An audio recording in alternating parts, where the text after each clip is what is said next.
Olá, meus amores, passando para explicar a atividade de história lá do volume 3, página 3. Na página 3, pergunta para vocês: seus familiares lhe contam histórias imaginadas? Sim ou não? Que história imaginada você mais gosta de ouvir? Aí, lá na terceira questão, pede para vocês observarem uma imagem. Que tipo de história está sendo contada às crianças, você observando essa imagem? Uma história real ou uma história imaginada?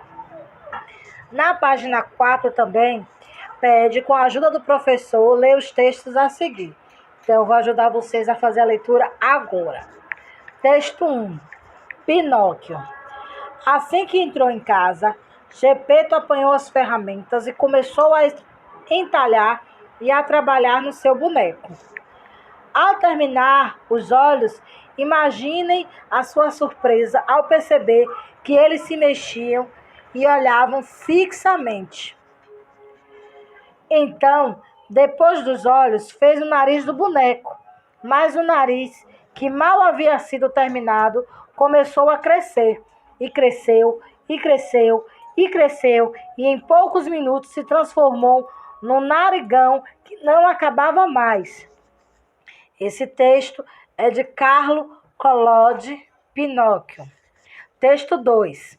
Eu me lembro. Aos 4 anos, andei pela primeira vez de automóvel, uma espécie de banheira enorme com 4 rodas. Minha mãe me segurava, temendo um tombo, pois íamos a louca velocidade de 25 km por hora. E aí vai pedir para vocês responderem algumas questões a respeito desses textos. Com base nos 2 textos, pede para vocês conversarem com o professor e os colegas sobre a seguinte pergunta. Mas, como estamos em distanciamento social, amanhã a gente vai conversar um pouquinho na live. É porque eu gravo os vídeos um dia antes. Então, a gente vai conversar na live sobre essas perguntas e vocês vão responder, tá bom? Texto 1.